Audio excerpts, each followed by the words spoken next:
toute cette semaine, nous sommes à Saint-Quirin chez le chef Didier Soulier. On va réaliser la première recette de cette semaine. T'es parti sur quoi, Didier? Un velouté de cerfeuil tubéreux.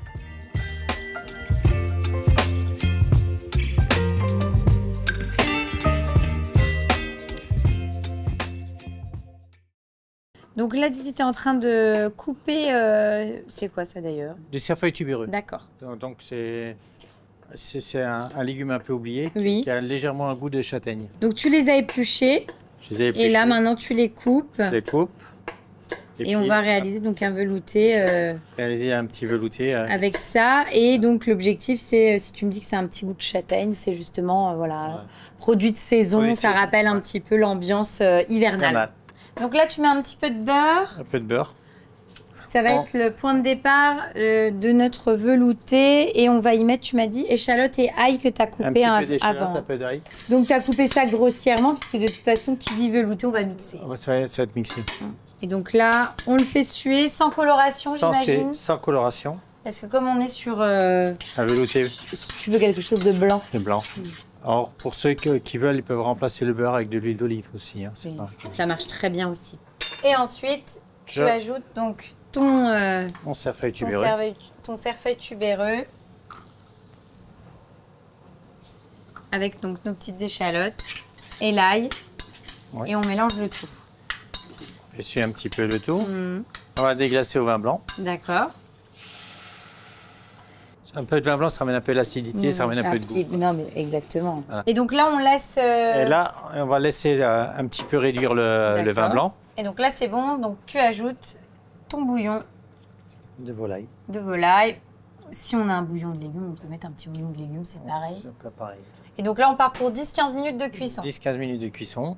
Mais là, dans cette recette-là, tu m'as un peu mis à la diète. Tu as prévu autre chose. Je te dis ça parce que je vois le foie gras, c'est pour mettre dedans. Oui, c'est le foie gras. C'est pour mettre dans notre recette avec un petit jus de veau qui sera réduit encore pour mettre un peu sur le foie gras. Voilà, il me semblait bien, te connaissant, qu'un velouté comme ça, c'était déjà très bien. Ah, ouais. Mais je me suis dit, il manque quand même un petit quelque chose. Bah, je me suis dit, oui, il va nous mettre une petite Saint-Jacques, un petit foie gras poêlé. Parfait. Non, mais il n'y a pas de problème. Donc ça, on le cuire au dernier moment? On peut le cuire même un peu à l'avance, c'est pas un problème. Et le laisser tranquillement sur le côté et le réchauffer au moment. Et tu accompagnes ça donc avec un petit jus de veau bien réduit. D'accord. Donc là, on est pas mal au niveau de la cuisson. Oui. C'est assez rapide. Donc là, tu rajoutes un petit peu de crème. On va rajouter un peu de crème. C'est-à-dire, on va rajouter... C'est du quoi? C'est du temps pour temps ou quoi? Ouais, bah non, il faut que c'est du goût, quoi. Bah oui. Avec le vin blanc, un petit peu de crème. Il faut que ça reste riche quand même. Mais oui, on est en hiver. Hein. Ouais. Donc là, c'est bon. Tu mets ça donc dans ton blender et on va mixer le tout. Et là, c'est parti. On va mixer ça. Comme d'habitude, ça fait toujours un peu de bruit. Hein. Oui, bah ça après... Non, on veut pas. Ouais, et après tu augmentes. De toute façon, on veut quelque chose le plus lisse possible. Là, c'est un velouté, quoi. Ouais.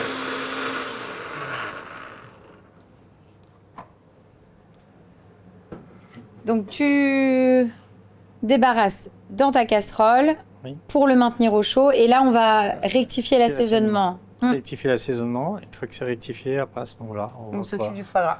Le foie gras. Là, j'assaisonne le foie gras un petit peu. D'accord. Donc, recto verso. Un petit coup de moulin à poivre. Ouais. Un petit peu de sel. Et je passe légèrement dans la farine. Ah, tu le passes quand même dans la farine. Et là, tu le mets directement dans ta poêle, bien chaude, hein, puisqu'on l'a mis. Il est sur la poêle est sur le coin du fourneau là depuis à peu près 5 minutes. Et on va laisser tranquille. De toute façon, le foie gras, c'est vraiment le dernier moment où on le poêle juste au dernier moment. Et là, on a notre petit jus de veau qu'on laisse bien réduire. Donc là, on a terminé. Hein, on va faire voilà, on retourne le foie gras. On a tout ce qu'il faut, donc on n'a plus qu'à dresser et on va goûter. Oui. Donc là, t'es parti. Forcément, c'est un velouté. On a pris des assiettes creuses. Hop, voilà. C'est bien blanc. Mon petit velouté.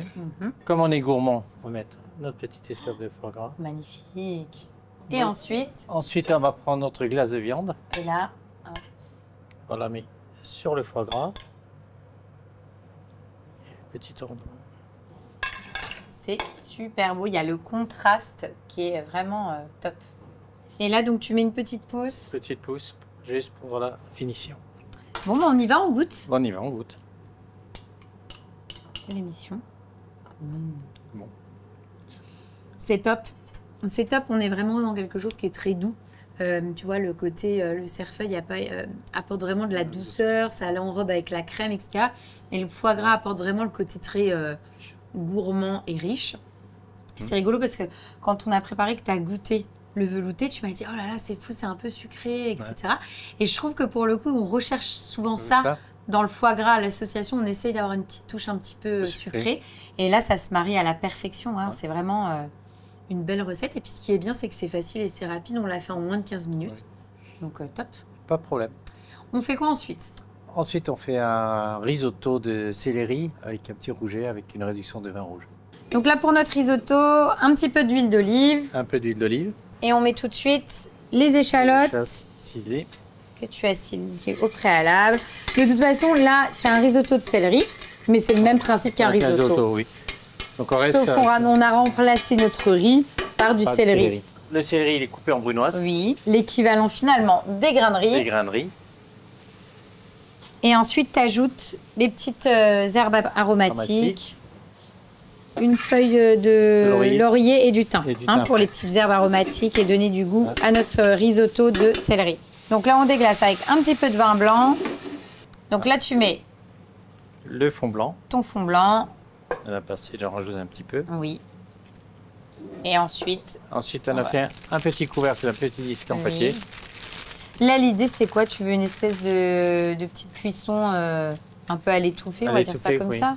Oui. Je sais pas. Oui, c'est ça. C'est pour protéger en partie la cuisson. D'accord. Et ce qui permet aussi, c'est d'avoir toujours le céleri, la cuisson du céleri en visuel. D'accord. S'il y en a un couvercle dessus ou quelque chose, on voit moins. Donc là, on part pour combien de temps, Didier? Là, on part à peu près pour un quart d'heure, 20 minutes, tranquille. On laisse cuire tranquillement. Oui. Donc, on est, pour gagner un peu de temps... T'en as préparé d'avance. Celui-là, je mets de côté, on laisse laisser cuire, on l'utilisera après. Pour le service. Pour le service, il n'y a pas de problème. Ce soir, ça sera utilisé, il n'y a pas de souci. Hop. Et donc là, après 15-20 minutes, ça donne ça. Donc, on a notre céleri. Donc, on a presque plus de jus. Oui. C'est comme ça qu'on peut se dire qu'on est quasiment arrivé en fin de cuisson. De toute façon, on le voit à la couleur, clairement. Oui. Et puis, effectivement, on n'a quasiment plus de bouillon. Plus de bouillon. Donc, on rajoute un petit peu de crème maintenant. D'accord. Donc là, on finalise notre risotto. On finalise le risotto. Donc, un petit peu de crème. Un peu de crème. Pour apporter cette fameuse onctuosité. Alors, pour ceux qui aiment, peuvent rajouter le parmesan. Oui. Moi, j'en mets pas parce que souvent, j'ai des personnes qui sont allergiques à certains produits ou certaines choses. Oui, au fromage. Au fromage.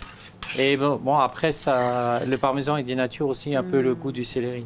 Toi, tu es parti effectivement sur un principe où tu n'ajoutais pas le parmesan, mais à la maison, si vous avez envie de l'ajouter pour la touche de gourmandise, c'est possible. On va rajouter quelques éclats de magret fumé. Donc du magret fumé. À défaut d'avoir du parmesan, il ajoute quand même du magret. Donc là, tu as pris une poêle, tu as commencé à la faire chauffer. Un petit peu d'huile d'olive. Donc ça, c'est pour cuire nos rougets. Donc là, tu comptes un filet par personne. On est sur une entrée. Et donc là, côté pot, on y va. Donc là, c'est très très rapide comme cuisson parce que le rouget, le filet, il est assez fin. Et ça va très vite. Donc on va essayer de finir la sauce. Et en parallèle, on fait la sauce. Donc là, c'est une sauce... c'est quoi? C'est un fond de quoi là que tu as? Alors, c'est une sauce qui est faite à base de vin rouge, échalotes, fumée de poisson qu'on fait réduire. Après, on additionne un peu de fond de veau et on la monte au beurre. Filtré, monté beurre. Donc là, c'est bon. Côté pot, on a une belle coloration. Hop, du rouget. Et là, côté chair. Et là, on ajoute un petit peu de ciboulette ciselée. Pour apporter un peu de couleur. Petite touche de verdure. Là, nous, on va terminer notre sauce. On la monte au beurre. Et puis, on n'a plus qu'à dresser et à goûter. Donc là, c'est parti pour le dressage. Donc là, tu as cerclé pour faciliter le montage de ton risotto. Je rajoute un petit peu de magret par-dessus. Donc là, hop, le rouget. Et tu finis donc avec, la réduction. Ta petite sauce. On n'a pas l'habitude d'avoir des sauces à base de vin rouge pour le poisson. Et pourtant, c'est bon. Pourtant, c'est très bon, c'est très goûteux. Petite touche de verdure. La petite touche de déco qui va bien, avec le croustillant. Et on goûte? Et on va goûter. On y va, on goûte? On y va. Allez, c'est parti. C'est parti. C'est divin. En fait, c'est très très bon l'association avec le magret fumé et le rouget. Et ce qui est sympa, c'est ce que tu me disais tout à l'heure, la sauce au vin blanc, au vin rouge, pardon, elle est vraiment divine. Ouais. Je trouve que ça se... Ouais, ça se marie vraiment bien parce que quand tu l'as dressé, tu as dit qu'effectivement c'était assez rare d'utiliser une sauce comme ça au vin rouge. Et j'aime vraiment bien l'association. C'est vraiment top. Et puis mine de rien, le risotto, bah, l'avantage de le faire au céleri, ça allège un peu les choses quand même, mais ça reste gourmand. Puis c'est sympa, je trouve, d'utiliser un légume. Tu vas faire que du légume, c'est sympa. Donc non, c'est une belle deuxième recette. Alors, qu'est-ce qu'on va faire pour la troisième recette? La troisième recette, on va faire un Himalaya. D'accord. Donc on va voyager un petit peu. Ok. Donc là, tu mets un petit peu de matière grasse. Un peu d'huile. Un petit peu d'huile. Donc là, on a de l'ail et des oignons émincés. Ok. Donc là, il y a beaucoup d'oignons. Hein. C'est fait exprès. Oui, c'est fait exprès. J'imagine. C'est fait exprès. Et on les fait bien suer. Bien suer, sans coloration, pour que l'eau de végétation de l'oignon sorte bien et que l'oignon donne tout son goût. D'accord. Donc ensuite, on rajoute des poivrons. Donc poivrons qui sont congelés. Hein, oui, vu que c'est pas la saison. Ce n'est pas la saison. Après, c'est vrai que dès qu'on part sur des recettes qui nous font voyager, on n'a pas forcément tous les produits de saison. À la limite, c'est une bonne alternative de les prendre ou congelés, ou alors issus de la lactofermentation, ça fonctionne très bien aussi. Alors moi, je suis pas une pro de la voilà, tu sais comment? Fermentation. Voilà.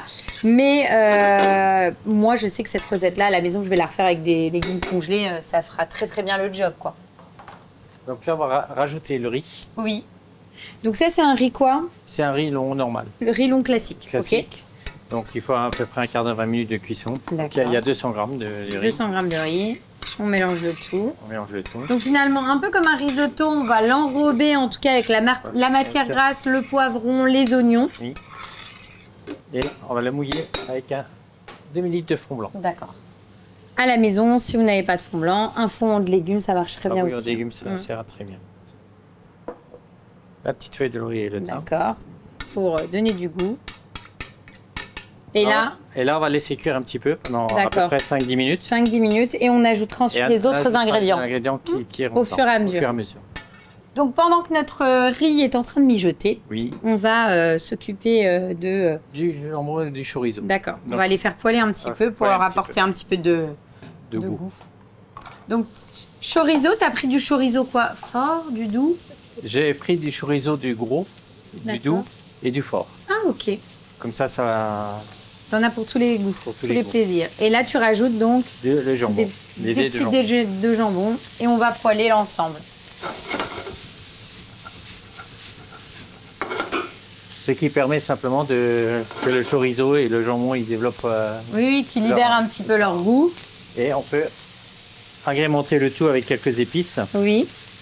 C'est ce que j'allais dire, j'imagine que c'est une recette où il y a un peu d'épices quand même. Un peu d'épices, oui. Donc là, c'est les épices à chorizo. D'accord. Et tu remets un petit peu de piment d'Espelette. Il y a du piment d'Espelette. Et après, on mettra encore un peu de tabasco. D'accord, ouais, on est vraiment sur une recette qui va un petit peu nous réveiller, quoi. Un petit peu. Et donc là, on va tout simplement rajouter tout de suite on va le rajouter nos petits dés donc, de chorizo qu'on a poêlés avec nos dés de jambon. Et on le met donc... On mélange à notre préparation de riz. Et on rajoute tout de suite 2-3 gouttes de tabasco. D'accord. Ah bah dis donc, avec ça, je vais te dire qu'on va lutter contre les maux de l'hiver. Non mais c'est vrai, le piment, ça... Wouh. On retrouve le tout et on va laisser mijoter tranquillement. Donc là, on est... ça fait 10 minutes que ça cuit tranquillement. Tranquillement. Voilà ce que ça donne. Bah, on est pas mal hein, niveau cuisson. Là. On est pas mal, voit que le riz a... C'est bien développé là. A commencé à cuire. Donc là, on va rajouter maintenant nos tomates. Les tomates en lactofermentation. Oui. Hop, donc les petits dés de tomates. Puis on va rajouter nos gambas qui sont coupées. Ah, donc en fait, tu as des gambas que tu as piquées qu'on va cuire à la poêle après pour la présentation. Mais on retrouve quand même de la gambasse à l'intérieur. Et donc là, on repart pour à peu près une dizaine, 5-7 minutes. 5-7 minutes et puis ça va être très tard. À la limite, le temps pour nous de poêler nos gambasses. Nos gambasses. Donc là, tu mets de l'huile d'olive. L'huile d'olive qu'on va cuire. Nos têtes. Donc les têtes, tu les mets pour la déco, j'imagine. C'est pour la déco. Donc je vais en mettre 2-3. Donc on en met 3 pour faire revenir nos petites têtes. Et là, on va rajouter nos gambasses. D'accord. Donc je les ai piquées un petit peu pour qu'elles gardent la forme. Et tu voulais qu'elles restent bien droites. Oui. Pour éviter qu'elles se reproduisent. Tu les as mis sur un bâton. Et donc là, on les cuit. Une cuisson quand même assez rapide pour pas qu'elles soient trop cuites. Hein. Pas le but. Et ça, c'est une recette que tu fais au restaurant? Non, je ne fais pas au restaurant. C'est une recette à moi que je fais en famille à la maison. D'accord. J'ai envie de faire plaisir un peu à la maison. C'est ma petite recette secrète. C'est sympa parce que, tu vois, ce que je te disais, c'est une recette moi je vais refaire à la maison. Parce que ça, je pense que c'est vraiment le type de recette qui peut séduire toute la famille. Tu vois, il y a le côté gourmand, les enfants, ça, à mon avis, ils adorent. Oui. Donc là, on a quasiment terminé la cuisson de nos gambasses. Le riz est prêt. On va dresser et on va goûter. Donc là... Alors là, c'est très gourmand. Ouais, ça sent trop bon. Et donc là, on dresse donc notre... Comment tu me dis? Jambalaya. Jambalaya. Au cœur de notre assiette. C'est sympa parce que tu as le jus là au fond qui doit, à mon avis, être gorgé de tout le bon goût de tous tes ingrédients. Ensuite, tu remets... Notre gambasse. Ouais. Et la petite touche de verdure. La touche de verdure pour finir. Et ensuite, on déguste. On déguste jambalaya. On y va, on goûte? On y va, on goûte. On goûte ce fameux jambalaya, la recette familiale de Didier. C'est vraiment divin. On est vraiment dans la philosophie. Ça peut un peu ressembler, tu sais, à la paella, dans un registre un peu équivalent. Il y a des épices, etc. Mais c'est encore meilleur, je trouve, que la paella. Et surtout, la paella, ça a tendance à cuire beaucoup. Et je trouve que moi, j'aime pas quand le riz est trop cuit. Et là, c'est juste parfait, quoi. Hein, c'est vraiment, vraiment top. Et puis, bon, bah, c'est quand même sympa. C'est quand même, entre guillemets, la paella premium et avec des gambasses. Donc, non, c'est top. Franchement, et c'est très sympa d'avoir partagé cette recette familiale avec nous. De rien, j'en prie. On va faire quoi ensuite? Ensuite, on va faire un petit croustillant de poulet. Oui. Confit au beurre et thym avec un petit velouté aux truffes. Donc là, on va commencer par notre fondu de poireaux qui accompagnera ce chromeski. Oui. D'accord. Fondu de poireaux, donc un petit peu de beurre. Et tu as déjà au préalable coupé finement ton poireau. Hein? Un petit donc vert et blanc. Vert et blanc, oui. À mélanger. Et donc là, tu verses tes poireaux et on les fait revenir tranquillement. On assaisonne. Et un peu de piment d'Espelette. Principe d'une fondue de poireaux, c'est ça. Pas de coloration. On va mettre un peu de crème pour que ça puisse cuire tranquillement à feu doux. Ce qui nous permettra de réaliser finalement notre chromeski, hein, c'est ça, pendant que la fondue de poireaux est en train de cuire gentiment. On va rajouter la crème. Yes. Donc un peu de crème. En le surveillant, bien sûr. Oui, on surveille, mais on laisse cuire tranquillement notre fondue de poireaux. Ouais. Donc là, on a une cuisse de poulet que tu as fait confire. Mais que dans du beurre. D'accord. C'est-à-dire dans du beurre. J'ai cuit en sous-vide, mais bon, les personnes qui n'ont pas les machines sous-vide, ils peuvent le confire entièrement dans du beurre, tout doucement dans une casserole, tout doucement, avec du thym, une branche de laurier. Et au préalable, on assaisonne la cuisse. D'accord. Pour avoir à la et après, donc cuisson, donc elle est confite, ça donne ça, et ça nous permet de retirer très facilement finalement toute la partie, toute la chair du poulet, elle se décroche facilement de l'os. Donc on retire tout ça. Une fois que la chair, c'est retiré, on va le couper finement. D'accord, finement. Presque le hacher. Et ça sera finalement cette chair là qui va être notre, je dirais, matière première pour notre chromeski. Ensuite, on va râper un peu de citronnelle et de gingembre. D'accord. Alors, pour avoir la citronnelle, pour qu'elle soit toujours bien fraîche, je la mets au congélateur. Et le gingembre, c'est pareil. D'accord. Comme ça, tu en as toujours sur le coude. Comme ça, j'en ai toujours sur le coude. Et quand tu râpes, finalement, en plus de ça, ça se râpe hyper facilement et ça apporte le goût. Ça apporte le goût. C'est très malin. Voilà. Surtout que moi, j'en ai à la maison. Et souvent, c'est quand j'en achète, je me dis, bah, comme c'est frais, je vais vite le consommer. Ouais. Mais pour le coup, là, c'est un bon moyen d'en avoir toujours à la maison. Et en plus, il est toujours frais. Donc ensuite, tu rajoutes un peu de jaune d'œuf. Un peu de jaune d'œuf. Pour lier, on va dire, l'ensemble. Pour lier l'ensemble. Un peu de ciboulette. Oui. Petite touche de fraîcheur. 2-3 gouttes de tabasco. Et on va récupérer un petit peu de beurre. Donc on récupère le gras, que le gras. Hein. Donc, et ce qu'on peut faire aussi, après par exemple, mettre l'ensemble au frigo avec le beurre. Oui. Le beurre il est en surface, on récupère le beurre. Et le bouillon, après on le filtre, on le récupère pour faire la base de la sauce. D'accord. Et on rajoute un petit peu de zeste de citron vert, c'est ça? Un petit peu de citron vert dedans. Et là, maintenant, après, une fois que c'est fait, on le façonne. D'accord. C'est-à-dire, on le met dans notre main. Alors, toi, tu as fait des petites... En forme de poire. Voilà, en forme de poire. On peut faire en forme ronde. On peut ronde, après, on peut faire des chromeski. Chacun fait comme il veut. Donc, toi, tu vas les façonner. Oui. Mais on va les remettre au frais. On les met au frais, donc on les façonne. On les met au frais. Donc, je les ai pas mis au frais. Et à la fin, ça refige un petit peu la matière grasse et ça donne ça. Donc et ensuite, on les panne. On les panne. Donc, dans une anglaise, hein, tout ça.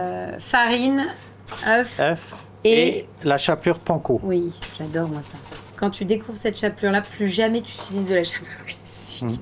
Non mais c'est génial. Ouais, elle est bien. Et ensuite, on va les passer tout de suite à la friteuse. À la friteuse, et puis on met, avant de la passer à la friteuse, on met un petit bouquet de thym. D'accord, on va mettre une petite bouquet. Donc là, c'est parti pour la cuisson. Tu as prévu vraiment une casserole où finalement les chromeski ne vont pas aller les uns sur les autres. Oui.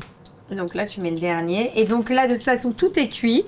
Oui, donc là, l'idée, c'est de remettre à température. Donc dès que c'est doré, on ressort. On ressort et puis il suffit de dresser après. On peut dresser la table. Ils sont jolis. Hein. Oui, c'est beau comme tout. Donc nous, on va réaliser notre sauce après. Enfin, on va la terminer. Donc là, la sauce, c'est ce que tu me disais tout à l'heure. J'ai bien retenu. Tu as récupéré l'eau de cuisson de ta cuisse de poulet. Oui. Et tu l'as utilisé comme base pour ta sauce. Donc réduit. Oui. Crémé, réduit. D'accord. Et j'ai rajouté un petit vin un peu moelleux dedans. D'accord, ok. Pour ramener un peu de saveur. D'accord. Et ça, j'ai fait réduire en même temps. Ok. Et ça donne cette petite sauce là. Et donc cette sauce-là, il suffit maintenant de rajouter encore la truffe. Oui. Que j'ai coupée. Mais ça, la truffe, tu l'ajoutes au moment de dresser ou non, tu l'ajoutes tout de suite? Je vais l'ajouter. D'accord. Donc une truffe que tu coupes. Et on va la mettre à la toute fin, parce que c'est vrai que la truffe, ça a vraiment beaucoup de goût quand c'est pas trop chaud. Rajoute les petites brisures de truffe dans la sauce, que je fais plus bouillir. Hein. Oui. Notre fondue de poireau. La fondue de poireau.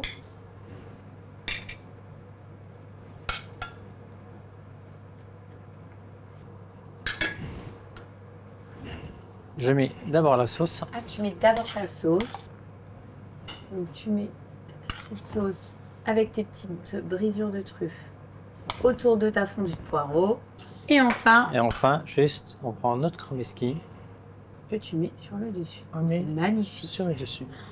Et on goûte. Et on goûte. C'est génial. On y va, on goûte? On y va. Waouh, moi je le coupe exprès en deux pour découvrir l'intérieur. Ouais, l'intérieur. C'est divin. C'est exactement, quand on a préparé la recette, ce que je me suis dit, en goût, je pense que ça donnera ça. En fait, vous avez le poireau avec la petite sauce crème, truffe, etc. On est vraiment dans l'hiver, c'est réconfortant, etc. Et ce qui est top, c'est quand tu es dans le chromeski, tu sens exactement la fraîcheur du citron vert, le gingembre et la citronnelle, et ça donne un fraîcheur comme ça, c'est génial, j'adore, c'est trop bien. J'aime trop cette recette. Franchement, elle est géniale, j'adore. Je valide. Faites-la à la maison, vous verrez, c'est extra. On va terminer par le dessert. Par le dessert, ça va être un ananas rôti. Donc là, tu as une crème pâtissière, c'est ça? Crème pâtissière, oui. Donc je vais l'agrémenter avec un tout petit peu de rhum. Donc à la maison, vous tapez crème pâtissière et puis vous aurez... c'est facile à réaliser. Il n'y a pas de particularité dans ta recette. Non, là, il n'y en a pas. Par contre, tu as mis de une belle gousse de vanille. Hein, j'ai vu, tu les as bien laissées. Donc tu la détends un petit peu. Je la détends un petit peu parce que je vais rallonger à cette crème pâtissière, je vais rajouter de la crème fouettée. D'accord, pour la rendre plus onctueuse et plus légère. Quoi. Donc là, tu as monté effectivement une crème. Ouais. On a une crème fouettée. Donc on va rajouter la crème. D'accord. Temps pour temps. Hop, et on la détend un petit peu. Alors on peut encore rajouter, s'il faut, on peut rajouter un peu de rhum encore. On peut en fonction du goût des personnes. Donc ça, c'est bon. Ensuite, pour améliorer le tout, tu récupères donc ta gousse de vanille, tu la fends, tu récupères tes petits grains de vanille. On n'en perd pas une miette. Et on mélange le tout. Donc là, Didier, tu as un ananas.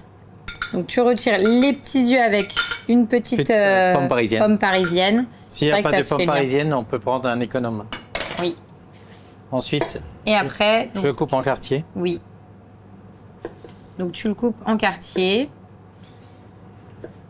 Bon, l'ananas Victoria, de toute façon, c'est un ananas qui a déjà beaucoup de goût. Hein. Ouais. Et on laisse le cœur à l'intérieur. Le cœur, il se mange. Il n'y a pas de problème. Et après, j'ai mis un sachet sous vide. Donc toi, tu l'as mis, t'es passé de ça à ça. À ça. Ok. C'est-à-dire, j'ai mis un sachet sous vide, j'ai mis un tout petit peu de rhum, un tout petit peu de sucre. Oui. La gousse de vanille, bien sûr. Oui. Et ensuite, je l'ai cuit tranquillement. D'accord. Donc moi, à la maison, je n'ai pas ça. Je fais comment? Je n'ai pas. Je mets directement dans la poêle. D'accord. Ok. Donc on peut le faire soit avec ça, soit avec ça.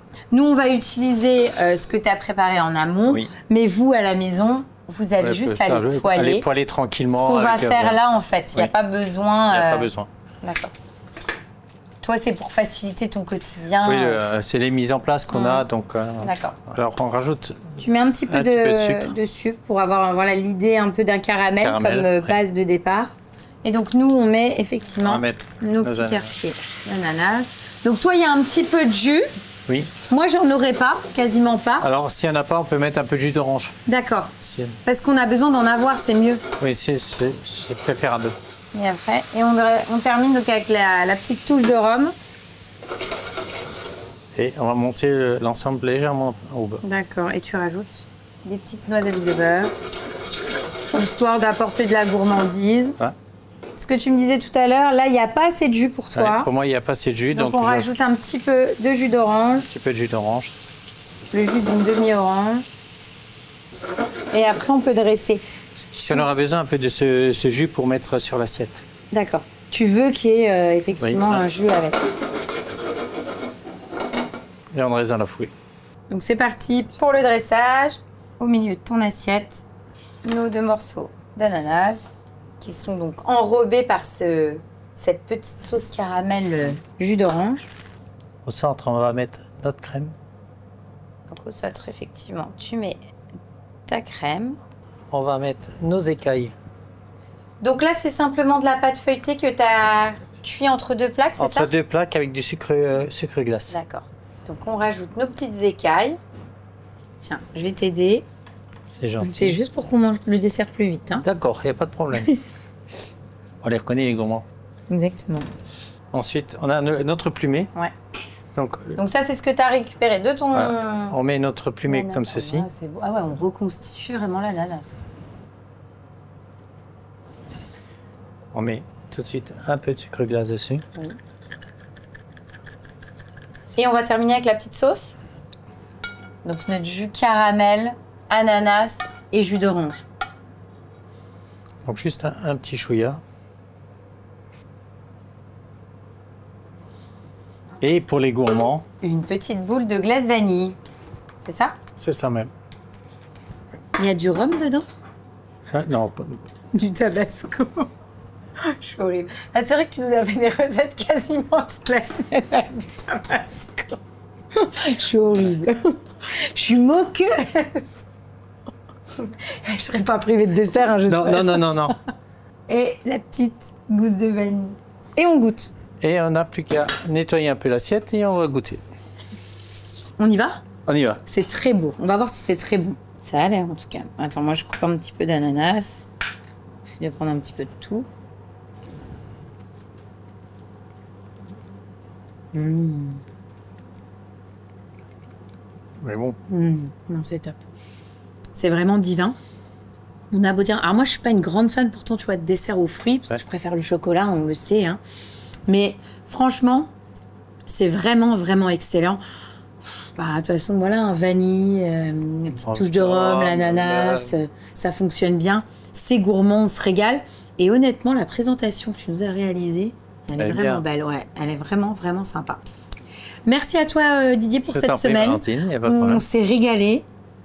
Franchement, j'adore parce que à chaque fois qu'on vient, mine de rien, ça fait quand même un certain nombre d'années qu'on fait cette émission et tu as toujours fait preuve de créativité. Tu nous as jamais refait des choses identiques et rien que pour ça, on reviendra l'année prochaine. Bah, quand tu veux.